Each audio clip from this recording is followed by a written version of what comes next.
Analysis on this, and in a moment we'll be speaking to Pierluigi Paganini, who's a cybersecurity specialist from Napoli.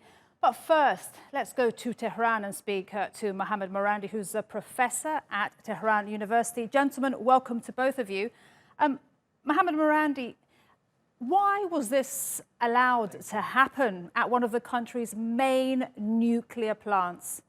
Well, we do know that a host of Western intelligence agencies and the Israelis cooperate together when it comes to Iran. We know that from years past, and therefore it's nothing extraordinary. We also know that the United States has surrounded Iran with military bases, and therefore the Israeli regime has all sorts of logistical support when it comes to Iran. But I think the real question is, why is it that the so-called international community, which basically means the United States and its allies, why does it allow the Israeli regime to carry out attacks with impunity, to engage in acts of war against other countries, murdering Iranian government officials, bombing Syria, murdering Syrian soldiers who are fighting against ISIS and Al-Qaeda, constantly bombing Gaza? They do it with impunity, but the Europeans and the Americans allow them to get away with it. Okay. Important point you raised there. I just want to go now to Pierluigi. How vulnerable is the Natanz plant to cyber attacks? The Stuxnet attacks in 2010 demonstrated that it was possible to compromise the internal networks of the plant, targeting, for example, the centrifuges and destroying them. Anyway, there are multiple components, multiple options to carry out cyber attacks against a critical infrastructure, especially in scenarios that see the involvement of insiders working, for example, for a foreign intelligence agency. Potentially, every advanced government could hack in a nuclear plant. So, how easy is it then, if to hack a nuclear plant, Pierluigi?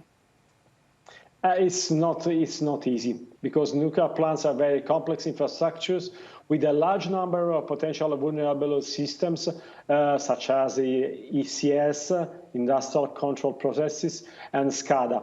But anyway, they are protected, and in many cases, they are totally separated from the internet. So it's not so easy. Okay.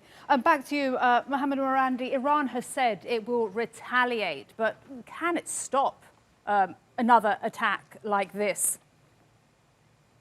Well, this wasn't a cyber attack. This was an act of espionage. And the attack years ago using cyber weapons on an Iranian installation was when Iran's nuclear program was in its very early stages.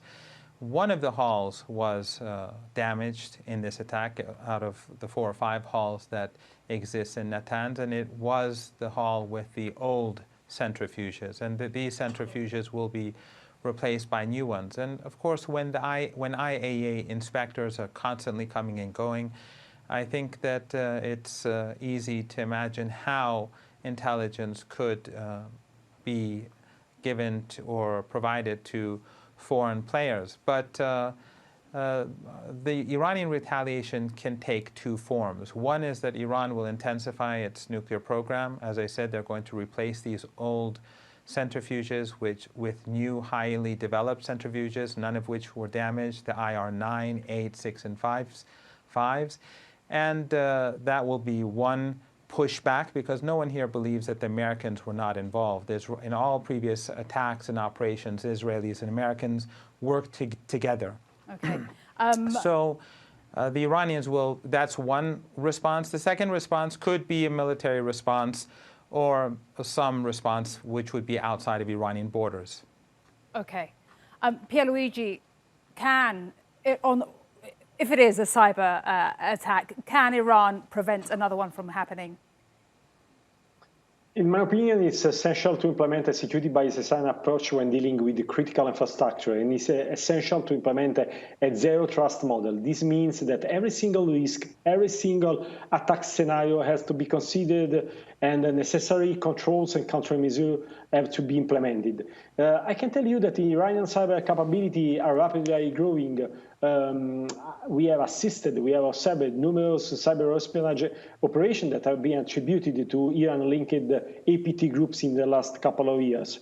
But anyway, Iran needs a layered approach to cybersecurity and needs to have access to most advanced cyber defense solution. And I believe that this is a problem for Iran in this moment.